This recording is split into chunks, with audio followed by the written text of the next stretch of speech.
Hi, geometry. All right, so we are on to our second right triangle. This right triangle is a 30, 60, 90 right triangle. Okay, so those are the angle measures in the triangle. Always that 90 is always going to be there because we're talking about right triangles. This triangle now is derived from an equilateral triangle. Remember our 45, 45, 90 triangle was extracted from that square. Now this one's getting pulled out of an equilateral triangle.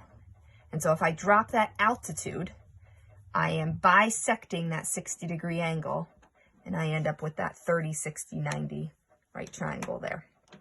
Okay, so I'm going to do the same thing I did in the last video, and I'm going to establish this relationship through the use of the Pythagorean theorem. So in each of these examples, I have one missing side that I want to solve for. So let's do it together in the first one, and then you can try for the next two. So I have my leg, one of my legs, right? We'll call 4a, so 4 squared plus x squared equals 8 squared. So you want to make sure that you're identifying your hypotenuse, right? Longest side, and it's across from the right angle. That will always be your C. So we do a little work here. So 4 squared is 16 plus x squared equals 8 squared is 64. So I want to combine like terms. So I'm going to subtract that 16 from 64 and get 48. And so now again, I want to take the square root of x squared. And a lot of you probably are already thinking it. Square root of 48 is not a perfect square number. We can't take the square root of it, so we're going to have to simplify this again. So pause the video, go ahead and try and simplify it. And hopefully you simplified it. Actually, that square goes away. So 48 breaks down into 16 and 3. Square root of 16 is 4, so square root of 48 is 4 root 3. So this side, put that in red, ends up being 4 times the square root of 3. All right, so next, I would like you to please do the same thing with these two triangles. Go ahead and use the Pythagorean theorem to solve for x. You can pause the video now. So once you have done that, you should have found that you end up with, let's see, this one, 3 times the square root of 3. And on this one, you end up with 1 times the square root of 3, or just square root 3. So let's see what's happening here. So I'm going to highlight this, actually it's the shortest side here for each one. And I want you to recognize where this comes up in each of the other two sides. So 4 ends up being the coefficient on square root of 3. Is that the same here? So 3 ends up being the coefficient, 1 ends up being the coefficient. Okay. And then how would I get from this to this side? So my short side to my longest side. How do those compare? Hopefully you're recognizing that this is just, your hypotenuse is just double that short side. So that's our relationship in this 30, 60, 90 right triangle. So I want you to recognize these sides that we're looking at here. So I have a 30-degree angle and a 60-degree angle. So we know the side across from the hypotenuse, the side across from the right angle is our hypotenuse. This is our longest side, our hypotenuse, right? Then I have the side across from the 30-degree angle. This is my short side. I'm going to refer to it as that, shorter side. And then I have the side across from the 60-degree angle. I am actually going to refer to this as the longer side. Okay, and these being in relation to each other, this is not longer than the hypotenuse, which is the longest. This is just longer than the shorter side. So our shorter side seems to be the base value here, right? This is some x. In this case, it was 4. In this case, it was 3. In this case, it was 1. And the way we got from our shorter side to our hypotenuse, our longest side, is we doubled that value. So this is going to be 2x. And then lastly, how we got from that shorter side to the longer side is I took that value and I multiplied it by the square root of 3. So this side is going to be x times the square root of 3. And so just like we saw in our 45, 45, 90 right triangle, I can go from our short side, my short side, to these other two sides, and I can go back. So if I am multiplying by 2 to make this side, what do you think I would do to go from my hypotenuse back to my shorter side? I would divide by 2. So if I am going this way, and this is a graphic you might want to write down, this is a good template to follow. So if I'm going this way, I am multiplying by 2, and if I'm going back, I am dividing by 2. Okay, and the same thing goes here. If I am going to the longer side from the shorter side, I am multiplying by root 3, and if I'm coming back, I am dividing by root 3. Okay, and the reason why I'm not establishing rules for the longer side to the hypotenuse is because you really, really want the short side to work with all the other sides, because this is our base side. Everything's worked off of this side. So going from this to this is not something you want to be doing.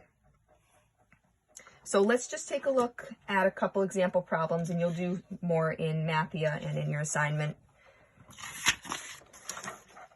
So starting very basic, if I have my short side, 7, what do I need to do to that to get to my long side? And you know what? I'm going to actually tear what I just did out and put it right next to where we're working.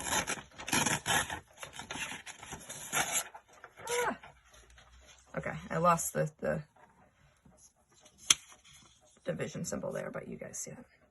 Okay, so I have my base side, my shorter side, so I want to go to my hypotenuse. Now this triangle's flipped here, but it's okay, we're still doing the same thing. So I'm going to multiply by 2, so it's going to be double that, so this is 14. And now if I go to my longer side, the y here, I'm going to take that 7, and I'm going to multiply it by square root 3. Oh, my cat just set off a toy behind me, sorry. So, let me he just turned on this little drum set, so I'm going to turn it off. I have no idea how he did that. It's a smart cat. All right, so in the next triangle, we have our hypotenuse. Okay, we have our 2x. So we know, now just be careful, I used x in this example, and you have your variable x here. It is consistent across here, but it doesn't mean, x doesn't mean it's always going to be the shorter side. Okay, we can use any variable to represent any unknown. So how do I get back to my short side from my hypotenuse? I'm going to divide by 2. So this side is just half of that, or 5. And then lastly, remember how I said you're not going to want to go from your hypotenuse to your longer side. Okay, you want to make sure you always establish your shorter side first. And now to go from that side to the longer side, right, our side across from the 60-degree angle, I am just multiplying by the square root of 3. So 5 root 3. Okay, in the next example, we have that longer side. So we have this side. So where did that come from? Well, that value right in front of the root 3 is our shorter side. Okay, and then I'm going to double that number to get my hypotenuse. Okay, and the next one now, this gets a little bit trickier. If you notice, we have our longer side, but it's not in the form of some number square root 3. So what I actually have to do is follow this rule here. Instead of just pulling that number out and making that my shorter side, I actually have to divide by root 3 to get back to my shorter side. So just a little bit of work here, right? And that involves rationalizing. So square root of 3, square root of 3. So I get 9 times the square root of 3 divided by, so root 3 times root 3 is square root 9, which is just 3. And then we know that we can simplify 9 over 3 to be 3 root 3. So my short side is 3 root 3. And so now to go to my hypotenuse, I'm still following the same rules. Even though that's a square root term, I'm still just doubling it. And the way I double this, right, it's like multiplying it by 2. Remember my radical properties, I only multiply, you know, the numbers outside the house, outside the radical, multiply with each other. So that's just going to become 6 times the square root of 3. So I want you to try the next two. Pause the video, and then I will come back and show you how you did. Okay, so if you tried these two, I'm going to move this up here. We have one, this is exactly the same as this example. So to go from our longer side to our shorter side, I need to divide 21 by the square root of 3. And if you noticed, remember we saw that pattern when we were dividing by the square root of 2 in our 45, 45, 90 right triangles.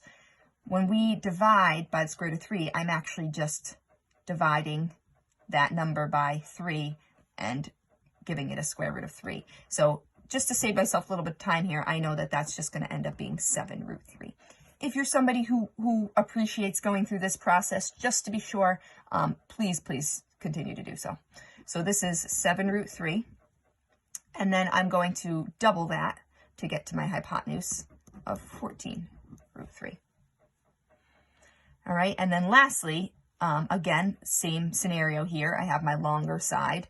I am going to divide that by the square root of 3 to get my shorter side. And now look what happens here. Those divide to make the square root of 2. So my shorter side is 5 square root 2. And remember, you're done rationalizing when you don't have a square root in the denominator anymore. So even though this has a square root, we're done. And now I am just doubling that to get my hypotenuse. Do not double the number underneath the square root. We're just doubling that coefficient. So you're going to practice both of these types of triangles in Mathia and the assignment. But hopefully that instructional piece helped you understand this a little bit better.